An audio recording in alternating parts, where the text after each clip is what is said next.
What's going on, guys? Welcome back to the channel. Welcome back to another episode of Greyman Operations. In this video we're going to be taking a look at the new red dot from Canik, the Mecanik M03. I say new, this dot's been out for a couple of months now. The way I understand it is Mecanik is sort of the accessory department of Canik firearms, so I went ahead and mounted the M03 on my SFX using a laser engraving mounting plate. Guys, before we get into everything, let's just talk about this month's Patreon giveaway. As you know, we are giving away a full EDC, which comprises of Strauss & Co. leather seamless wallet, Global Phalanx Stack TQ Tourniquet, Nightcore NUP 30 pouch / sling bag. Last week we added an Urban Warrior EDC ready jeans. One of the knives I designed, this is a one of one, and there will be no others of these in the world because they are no longer in production. Core Essentials EDC belt, Ace Beam TAC AA flashlight, and what we're adding this week is one of the Urban Warrior EDC compact ready pouches. These are probably one of the or some of the most amazing medical pouches that I've ever gotten my hands on. You can pretty much carry a full trauma kit inside of this pouch. The review of it, if you're watching on YouTube, is popping up in your screen. So if you want in that competition, guys, you've got to join on Patreon. If you're watching this on YouTube, the link to Patreon is the first link in the video description below. If you're watching on Facebook or Instagram, the link is the first comment. We do this every single month to reward our patrons for their support. Let's talk about the Mecanik M03. The M03 is a 6 MOA dot. It's the first 6 MOA dot I ever have. It's IPX7 waterproof. It's shock resistant. It has a top loading CR2032 battery with a quoted runtime of around 60,000 hours on medium to low setting. It's got a large, extremely large field of view, 3-minute auto shut off and shake awake feature. The footprint is an RMR footprint, and it's listed as a competition reflex sight on the box. I don't know if you can see that, but right there it says competition reflex sight. It's got something called a tactical concave shroud or lens protector or lens cover that's actually patented, and we will talk about the value of this as we get into the video. But I wanted to try a competition style red dot for everyday carry because the reality of it is the parameters of competition are very similar to the parameters of a real life gunfight. At the end of the day, what you're searching for is speed and accuracy and the tools to facilitate or maximize the speed and accuracy of that. Now, comparing it to something like an Aimpoint Acro, you'll see there is a vast difference in the window size. It almost feels like it's twice the size. The camera lies to you a bit. It makes things look more, it sort of equalizes things. But trust me, there is a vast difference between the Acro's window size and the M03's window size. If we look at the more common red dot style, like your 507s from Holosun, once again, the window size is non-comparable. It feels, to the eye, if you're looking at this in person, almost like it's twice the size. Compared to Mecanik's other red dot, which is the M01, again, the M01 is a subcompact style red dot. The window size is vastly different. Now, if I compare to something new like the Siley Ghost, we start seeing a similar style window size. I still think the M03 is a bit bigger, but the Siley Ghost is definitely in the region of a similar size to the Mecanik M03, which is quite exciting because I'm going to be looking at the Siley Ghost in the future. Training began as it always begins when I get a red dot, with low light and lateral transitions. With lateral transitions, what I want to see is effectively no dot flicker. It's a lot easier to see flicker when you're moving the dot from left to right or right to left. It'd probably be similar if you're moving that up or down, but you can't really do that on a shooting range these days. What you don't want, and what I've explained previously, is a red dot is effectively a laser beam being pulsed onto a pane of glass. And as we know, all artificial light is pulsing. It's not a constant beam. So a poor quality LED, or excuse me, a poor quality emitter will show up when you transition laterally as flickers. I can tell you that the M03 doesn't do this. And being a competition red dot, you wouldn't expect it to do it. I think this was released early 2024 or late 2023. In low light, I can tell you the M03 is almost comical. The brightness of the M03 is unlike any other red dot I've seen in the past. It is, I would go so far as to say, on maximum brightness in low light, it's almost distracting how bright this dot gets. Even when you have, as you see in this footage, a light shining back at you. I've used this dot outside in early morning with a low sun, and I've not had to run the brightest brightness setting. So when it comes to low light and transitioning and the quality of the emitter, I have absolutely no problem. Then of course it comes to simple, can it handle recoil? Now I have been running this for quite a few months. I am comfortable to say I've got over 1,000 rounds. I have not had to tighten any screws, and I've not had to re-zero. And as you guys know, I don't use any kind of adhesive on my screws, any kind of Loctite, because I switch red dots so often. I don't want to Loctite them down every single time, so I don't use any adhesive. And the plate as well as the red dot have stayed solid, which is a testament to the red dot itself, the screws they come with, as well as SA Laser Engravings red dot mounting plate onto the window and the window size. Firstly, the window is extremely clear. It's one of the clearer windows I've seen, and you can really only judge that when you start going through multiple different red dots. It could also be because of the size of the window that it seems clearer.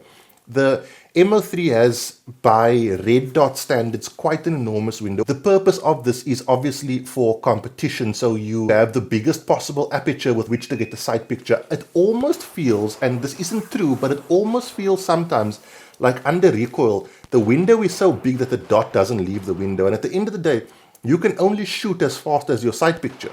And with the dot not leaving the window, it feels like you're getting your sight picture back quicker. Now, this is simply a non-realistic perception based on the fact that I've been running smaller window-sized dots. But the larger window really does make a difference. Now, the red dot does feature your usual range and windage dials, which are on the sides and the top respectively. The buttons to lower and raise the brightness sit under the shroud. So when you are wearing the dot, you pretty much can't inadvertently tap the buttons, and the button to raise the brightness sits towards your body if you are a right-handed shooter.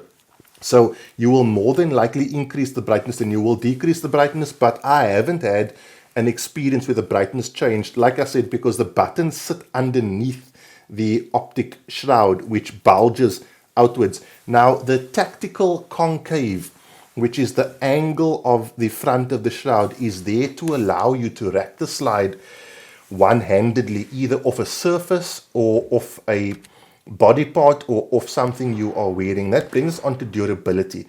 Now, the M03 is a competition reflex sight. It is not a duty optic. That being said, I do want to test it for basic durability.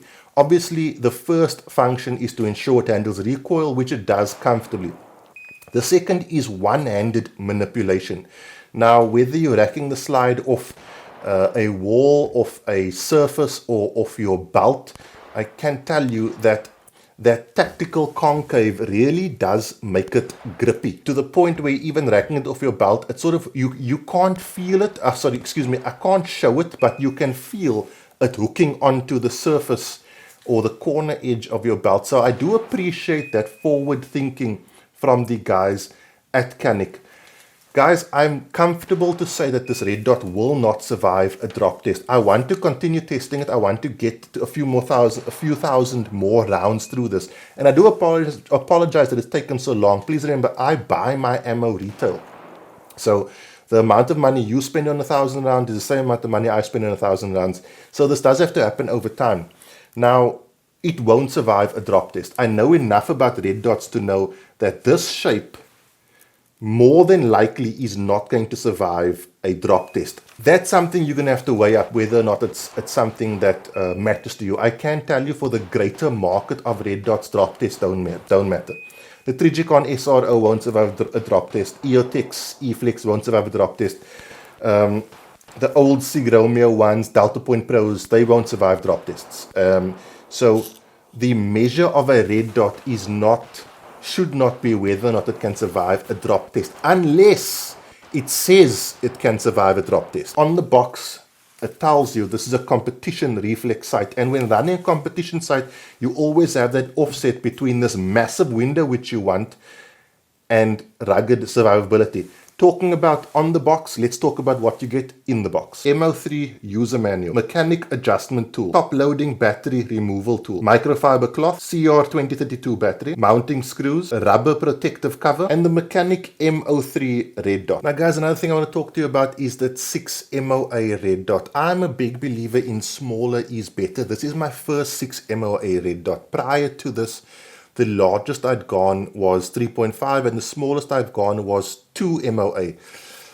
Brutally honest, it's not the world's biggest difference. I didn't think I was going to like it. I thought it was going to completely fill my optic window, and you know, as always, our mind exaggerates things. If you're running this red dot properly and focusing on your target and not the actual dot itself, it's very hard to notice it. You do, however, notice it under low light. So there might be some consideration to when it does come to nighttime and you put this thing on your nightstand. If you're running it with the X300, you can drop it down 1 or 2 notches from your max daytime setting, because the optic is bright enough that under X300 light power, you will be able to see the dot even when the target is quite close to you. I might drop test it in the future, but that's not the measure of this dot. And that does bring us to, who is this dot for? Now people might say, well, why would you ever drop your red dot? For EDC, concealed carry, you should never drop your red dot. But as someone who carries a pistol for duty, you carry it outside the waistband holster, it might not be a holster that has a protective cover for the red dot. So you might end up being in a chase situation where, I don't know, you climb over a wall, you slip and fall, and you land on your side. It'll be very uncomfortable, but you might land on the actual red dot.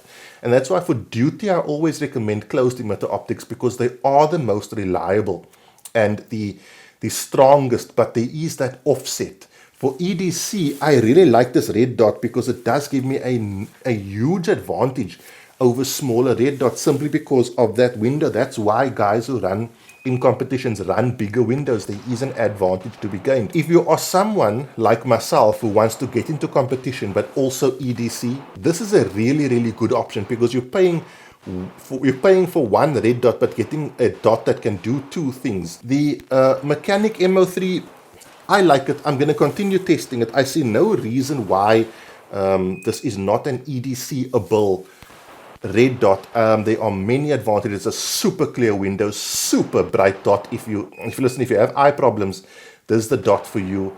Under low light, it is spectacular. The top loading battery is obviously way more comfortable than having to load a battery from underneath. All in all, I'm very happy and very comfortable to continue running the Mecanik M03. Guys, talking about Mecanik and Canik, remember, it is Superior September. If you purchase a Canik in South Africa in September, you stand a chance to win a Canik TTI Combat, which is freaking awesome. Check out their website and follow them on their socials, because they're having daily deals on Canik gear. So jump on that if you have the opportunity to. That is it, guys. I will be back next week for more gear reviews. If you like this kind of thing, please consider subscribing. I do this every single week, well, myself or my wife Michelle. We'll see you guys soon. Have a good week. Be safe. Train hard. Cheers. God bless.